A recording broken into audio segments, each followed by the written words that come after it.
ANMR ನ್ಯೂಸ್ಗೆ ಸ್ವಾಗತ.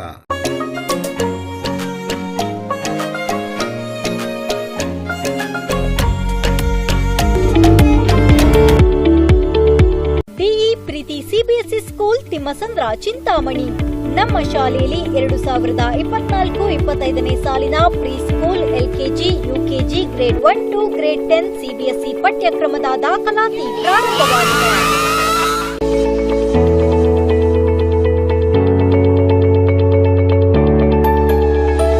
ನಮ್ಮಲ್ಲಿ IIT, JEE, NEET, integrated coaching ಅನ್ನು ನೀಡಲಾಗುತ್ತಿದೆ.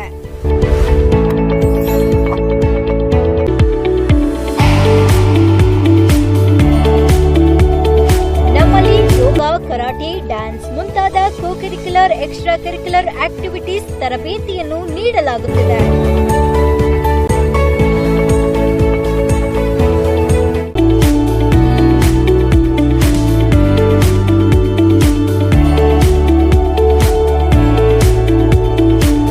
ನಮ್ಮಲ್ಲಿ pre school lab, advanced computer lab, digital class rooms, advanced science lab ಜೊತೆಯಲ್ಲಿ ಪ್ರತಿ ಮಗುವಿನ ಸಂಪೂರ್ಣ ಅಭಿವೃದ್ಧಿಗಾಗಿ ಗಮನ ನೀಡಲಾಗುವುದು.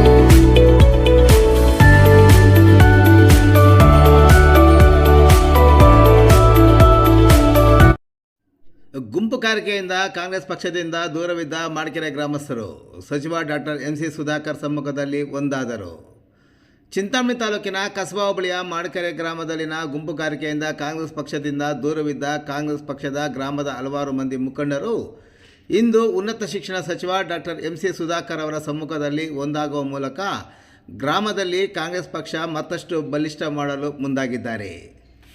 ಗ್ರಾಮದ ಮುಖಂಡರಾದ ಅಪ್ಪೋಜಿ ರೆಡ್ಡಿ, ಈರಪ್ಪ ರೆಡ್ಡಿ, ರಘುನಾಥ ರೆಡ್ಡಿ, ಗ್ರಾಮ ಪಂಚಾಯತಿ ಸದಸ್ಯ ಆಂಜಪ್ಪರವರು ಹಾಗೂ ಹಲವು ಮಂದಿ ಮುಖಂಡರುಗಳು ಸಚಿವರ ಉಪಸ್ಥಿತಿಯಲ್ಲಿ ಕಾಂಗ್ರೆಸ್ ಪಕ್ಷಕ್ಕೆ ಅಧಿಕೃತವಾಗಿ ಸೇರ್ಪಡೆಗೊಂಡರು. ಈ ಸಂದರ್ಭದಲ್ಲಿ ಮಾತನಾಡಿದ ಉನ್ನತ ಶಿಕ್ಷಣ ಸಚಿವ ಡಾಕ್ಟರ್ MC ಸುಧಾಕರ್ ಅವರು, ಕಾಂಗ್ರೆಸ್ ಪಕ್ಷವನ್ನು ಬಲಪಡಿಸುವ ಉದ್ದೇಶದಿಂದ ನಮ್ಮಲ್ಲೇ ಇದ್ದು ಸಣ್ಣ ಪುಟ್ಟ ಭಿನ್ನಾಭಿಪ್ರಾಯಗಳನ್ನು ಪಕ್ಕಕ್ಕೆ ಇಟ್ಟು ಇಂದು ಮಾಡಕೆರೆ ಗ್ರಾಮದಲ್ಲಿ ದೊಡ್ಡ ಒಗ್ಗಟ್ಟಿನ ಪ್ರದೇಶಕ್ಕೆ ಮುಂದಾಗಿರುವ ಹಿನ್ನೆಲೆಯಲ್ಲಿ ಗ್ರಾಮದಲ್ಲಿ ಪಕ್ಷವನ್ನು ಮತ್ತು ಹೆಚ್ಚಿನ ಮತಗಳ ಬಲವನ್ನು ತಂದುಕೊಟ್ಟಂತಾಗಿದೆ ಎಂದರು. ದೊಡ್ಡ ಗ್ರಾಮವಾಗಿದ್ದು ಮುಖಂಡರ ನಡುವೆ ಭಿನ್ನಾಭಿಪ್ರಾಯ ಇರುವುದು ಸಹಜ. ಅದನ್ನು ಬದಿಗೊತ್ತಿ ಇಂದು ಒಂದಾಗಿರುವುದು ಸಂತಸ ತಂದಿದೆ. ಕಳೆದ ಚುನಾವಣೆಯಲ್ಲಿ ನನಗೆ 97,000 ಮತಗಳು ಬಂದಿದೆ. ಈ ಲೋಕಸಭಾ ಚುನಾವಣೆಯಲ್ಲಿ 1,15,000 ಮತಗಳಿಗೂ ಹೆಚ್ಚು ಮತಗಳು ಸಿಗುವುದರಲ್ಲಿ ಯಾವುದೇ ಸಂದೇಹವಿಲ್ಲ ಎಂದು ಭವಿಷ್ಯ ನುಡಿದರು. ಇನ್ನು ಈ ಸಂದರ್ಭದಲ್ಲಿ ಉಲವಾಡಿ ಗ್ರಾಮ ಪಂಚಾಯತಿ ಅಧ್ಯಕ್ಷ ರತ್ನಮ್ಮ, ಉಲವಾಡಿ ಮಾಜಿ ಗ್ರಾಮ ಪಂಚಾಯತಿ ಅಧ್ಯಕ್ಷ ಅಶೋಕ್ ರೆಡ್ಡಿ, ಮುಖಂಡರಾದ ಅಶ್ವಥ್ ನಾರಾಯಣ ಬಾಬು, ಮಾಜಿ ತಾಲೂಕು ಪಂಚಾಯತಿ ಅಧ್ಯಕ್ಷ ಮಾಡಕೆರೆ ಶಿವಣ್ಣ, ಜಯರಾಮ್ ರೆಡ್ಡಿ, ಪರಿಶಿಷ್ಟ ಪಂಗಡ ಬ್ಲಾಕ್ ಕಾಂಗ್ರೆಸ್ ಅಧ್ಯಕ್ಷ ಮಾಡಕೆರೆ ಮಣಿಕಂಠ, ರಾಜೇಶ್, ಮಂಜುನಾಥ್, ಸುಭಾಷ್ ರೆಡ್ಡಿ, ಚಂದ್ರಶೇಖರ್ ರೆಡ್ಡಿ, ಲಕ್ಷ್ಮಣ್ ರೆಡ್ಡಿ, ರೆಡ್ಡಿ ವೇಮಪ್ಪ, ಮುರಳಿ, ನಗರಸಭಾ ಸದಸ್ಯ ಮುರಳಿ, ನಂದೀಶ್ ಸೇರಿದಂತೆ ಗ್ರಾಮದ ಹಲವಾರು ಮಂದಿ ಮುಖಂಡರು ಈ ಸಂದರ್ಭದಲ್ಲಿ ಉಪಸ್ಥಿತರಿದ್ದರು.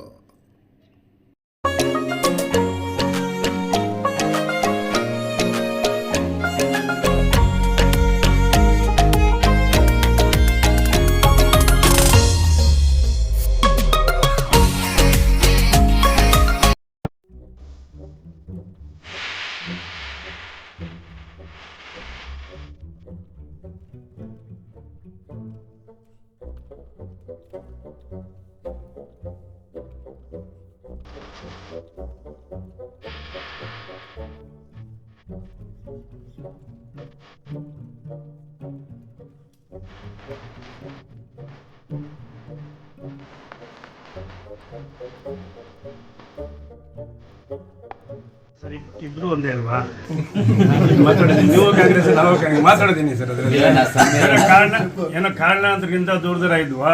ಇಬ್ಬರು ಕಾಂಗ್ರೆಸ್ ಅಲ್ಲಿ, ನಾವು ಕಾಂಗ್ರೆಸ್, ಅವರು ಕಾಂಗ್ರೆಸ್. ಕಾರಣ ದೂರ ಇದ್ರು. ಮೊನ್ನೆ ನಾಮಿನೇಷನ್ ಮುನಿಯಪ್ಪನವ್ರು ನಮಗೂ ಫೋನ್ ಮಾಡಿದ್ರು, ನಾಮಿನೇಷನ್ ಬರಬೇಕು ಅಂತ ಹೋಗಿದ್ವು. ಆಮೇಲೆ ನೆನ್ನೆ ಮಾತಾಡಿದ್ವಿ, ಗೆಲ್ಲಿಸ್ಬೇಕಪ್ಪ, ಕ್ಯಾಂಡಿಡೇಟ್ ಇಂಪಾರ್ಟೆಂಟು, ಕ್ಯಾಂಡಿಡೇಟು ಪಾರ್ಟಿ ಪಕ್ಷ ಮುಖ್ಯ ಅಂದರು. ನೆನ್ನೆ ಆಲಂಗರಿಯಲ್ಲಿ ನಾರಾಯಣ ಸ್ವಾಮಿ ಮದುವೆ ಆಯ್ತು ಮಗಂದು, ಅಲ್ಲಿಗೆ ಹೋಗಿದ್ವು. ಅಲ್ಲಿಗೂ ಮದುವೆಗೆ ಬಂದಿದ್ರು, ಅಲ್ಲಿ ಹೇಳಿದ್ರು. ಆಮೇಲೆ ಅದನ್ನ ಓಟ್ ಕಾಂಗ್ರೆಸ್ಗೆ ಸೇರಿದೆ ಅಂತ ಅದೇಕಪ್ಪ ಓಟ್ ಸೇರಿಲ್ಲ, ಗೆಲ್ಲಿಸ್ಬೇಕು, ಮಾತಾಡಿ ಎಲ್ಲರೂ ಒಟ್ಟಿಗೆ ಇರಬೇಕು, ಪಾರ್ಟಿ ಬರಬೇಕು, ಏನೋ ಕಾರಣ ಅಂದ್ರೆ ದೂರ ಇದ್ವು, ಯಾಕೆ ಸುಮ್ಮನೆ ಅಂತ ಹೇಳಿದ್ರು ಅವರು. ನಾವು ಅದನ್ನು ಇದು ಮಾಡಿಕೊಂಡು ಇವ್ರಿಗೂ ನಮಗೂ ಮೊದಲಿನ ಏನು ದೂರ ಇರಲಿಲ್ಲ. ನಾವು ಇವ್ರ ಹತ್ರನೂ ಸುಧಾಕರ್ ಸರ್ ಹತ್ರನೂ ಚೆನ್ನಾಗೇ ಇದ್ವು, ಹೋಗ್ತಾ ಇದ್ವು. ಏನೋ ಕಾರಣ ಮೊದಲಿಂದ ಅಲ್ಲಿ ಇದ್ವು, ಅದಕ್ಕೆ ಅವ್ರು ಇಲ್ಲದೆ ಇದ್ದು ಇವಾಗ ಇಬ್ಬರು ಒಂದೇ, ಇವರು ಅವರು ಒಟ್ಟಿಗೆ ಚುನಾವಣೆ ಮಾಡ್ತಾರೆ, ನಾವೇ ದೂರ ಇರಬೇಕು ಅಂತ ನಾನು ಡಿಸೈಡ್ ಮಾಡಿ ಎಲ್ಲ ಒಟ್ಟಿಗೆ ನಿರ್ವಹಣೆ ಬಿಡೋ ಅಂತ ಯೋಚನೆ ಮಾಡಿ ಡಿಸೈಡ್ ಮಾಡಿ.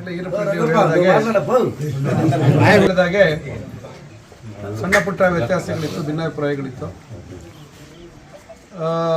ಈಗ ಎಲ್ಲರೂ ಒಗ್ಗಟ್ಟಾಗಿ ನಮ್ಮ ಲೋಕಸಭಾ ಕ್ಷೇತ್ರದಲ್ಲಿ ನಮ್ಮ KV ಗೌತಮ್ ಅವರನ್ನು ಗೆಲ್ಲಿಸಬೇಕು ಅಂತಕ್ಕಂಥ ದೃಷ್ಟಿಯಲ್ಲಿ ಮತ್ತು ಕಾಂಗ್ರೆಸ್ ಪಕ್ಷವನ್ನು ಬಲಗೊಳಿಸುವಂಥದ್ದಕ್ಕೆ ಏನು ನಮ್ಮಲ್ಲೇ ಇದ್ದಂಥ ಸಣ್ಣ ಪುಟ್ಟ ಭಿನ್ನಾಭಿಪ್ರಾಯಗಳನ್ನು ಪಕ್ಕಕ್ಕಿಟ್ಟು ಇವತ್ತು ಬಾಡ್ಕೇರಿ ಗ್ರಾಮದಲ್ಲಿ ಇವತ್ತು ಒಂದು ದೊಡ್ಡ ಒಗ್ಗಟ್ಟಿನ ಒಂದು ಗುಂಪಾಗ್ತಾ ಇದೆ. ಈಗ ಇವತ್ತು ಇವರೆಲ್ಲರೂ ಸೇರಿದ್ರೆ ಬಹುಶಃ ಒಳ್ಳೆ ಮೆಜಾರಿಟಿ ನಮಗೆ ಇಲ್ಲಿ ಕಾಂಗ್ರೆಸ್ ಪಕ್ಷಕ್ಕೆ ಬರುವಂಥದ್ದು ಇವತ್ತು ನಿಶ್ಚಿತ ಅಂತಕ್ಕಂಥ ಮಾತನ್ನು ಹೇಳ್ತಾ ಇದ್ದೀನಿ. ಇದೇ ರೀತಿ ಮುಂದೆ ಎಲ್ಲರೂ ಒಗ್ಗಟ್ಟಾಗಿ, ದೊಡ್ಡ ಗ್ರಾಮ ಇದು, ಭಾಳ ದೊಡ್ಡ ಗ್ರಾಮ ಆಗಿರೋದ್ರಿಂದ ಇಲ್ಲಿ ಸಣ್ಣ ಪುಟ್ಟ ಭಿನ್ನಾಭಿಪ್ರಾಯಗಳು ವ್ಯತ್ಯಾಸಗಳು ಸರ್ವೇ ಸಾಮಾನ್ಯ. ಆದರೂ ಕೂಡ ಅವನ್ನೆಲ್ಲ ಇವತ್ತು ಬದಿಗೊತ್ತಿ ಒಟ್ಟಾಗಿ ಇವತ್ತು ಕಾಂಗ್ರೆಸ್ ಪಕ್ಷದ ಗೆಲುವಿಗೆ ನಾವೆಲ್ಲರೂ ಸಹಕರಿಸಬೇಕು. ಮುಂದೆ ಕಾಂಗ್ರೆಸ್ ಪಕ್ಷವನ್ನು ಈ ತಾಲೂಕಿನಲ್ಲಿ, ಕ್ಷೇತ್ರದಲ್ಲಿ, ಜಿಲ್ಲೆಯಲ್ಲಿ ನಾವು ಇನ್ನೂ ಬಲಿಷ್ಠವಾಗಿ ಕಟ್ಟುವಂಥದ್ದಕ್ಕೆ ಈ ರೀತಿ ಎಲ್ಲ ಕೆಲವು ಬದಲಾವಣೆಗಳು, ಧ್ರುವೀಕರಣಗಳು ಇವೆಲ್ಲ ಆಗ್ತಾ ಇರ್ತವೆ. ಇವನ್ನೆಲ್ಲ ನಾವು ಮುಂದುವರಿಸ್ಕೊಂಡು ಹೋಗ್ತಾ, ಮೊನ್ನೆ ಕೂಡ ಕೆಲವು ಬದಲಾವಣೆಗಳು ಆಗಿದ್ದಾವೆ. ಅದರಿಂದ ನಮ್ಮದು ಉದ್ದೇಶ ಇಷ್ಟೇ, ನನಗೆ 97,000 ಮತ ಬಂದಿತ್ತು ಈ ಚುನಾವಣೆಯಲ್ಲಿ. ನನಗೆ ನಂಬಿಕೆ ಇದೆ 1,15,000ಕ್ಕಿಂತ ಹೆಚ್ಚು ಮತಗಳು ಕಾಂಗ್ರೆಸ್ ಪಕ್ಷಕ್ಕೆ ಸಿಗುವಂಥದ್ರಲ್ಲಿ ಯಾವುದೇ ಸಂಶಯ ಇಲ್ಲ ಅಂತಕ್ಕಂಥದ್ದು. ಇನ್ನು ಕೇವಲ 4 ದಿವಸ ಇದೆ. 4 ದಿವಸ ನಮ್ಮ ಮುಖಂಡರು, ಕಾರ್ಯಕರ್ತರು ಪ್ರತಿಯೊಬ್ಬ ಮತದಾರರನ್ನು ಭೇಟಿ ಮಾಡಬೇಕು. 5 ಗ್ಯಾರಂಟಿಗಳ ಬಗ್ಗೆ ಈಗೇನು ನಾವು ಅನುಷ್ಠಾನ ಮಾಡಿದ್ದೀವಿ ಅದ್ರ ಬಗ್ಗೆ ಅವರಿಗೆ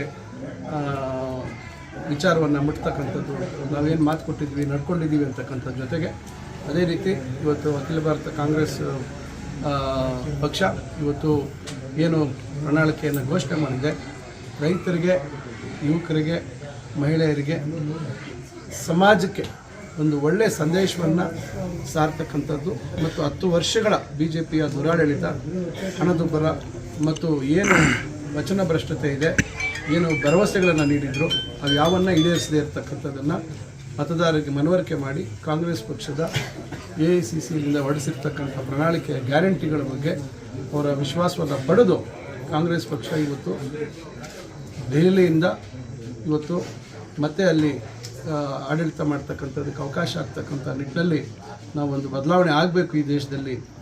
ಜನರಿಗೆ, ಬಡ ಜನರಿಗೆ, ಮುಖ್ಯವಾಗಿ ಸಂವಿಧಾನ ಉಳಿಸುವಂಥ ದಿಕ್ಕಿನಲ್ಲಿ ಇವತ್ತು ಕಾಂಗ್ರೆಸ್ ಪಕ್ಷ ಇದೆ. ಅದನ್ನು ಮಾಡಬೇಕು ಅಂತಕ್ಕಂಥ ನಿಟ್ಟಿನಲ್ಲಿ ನಮ್ಮ ಕಾರ್ಯಕರ್ತರು, ಮುಖಂಡರು ಕೆಲಸ ಮಾಡ್ತಾರೆ ಅಂತಕ್ಕಂಥ ವಿಶ್ವಾಸ ಇದೆ. ಅದರಿಂದ ಅವರೆಲ್ಲರೂ ಇವತ್ತು ಒಗ್ಗಟ್ಟಾಗಿರ್ತಕ್ಕಂಥದ್ದು ನನಗೆ ಭಾಳ ಸಂತೋಷ ಆಗಿದೆ. ಇದೇ ಒಗ್ಗಟ್ಟನ್ನು ಮುಂದೆ ಕೂಡ ತಾವು ಉಳಿಸ್ಕೊಂಡು ಹೋಗಿ ಅಂತೇಳಿ ಅವ್ರಿಗೆ ನಾನು ಸಲಹೆ ಕೊಟ್ಟು ನನ್ನ ಮಾತು ಮುಗಿಸ್ತೇನೆ.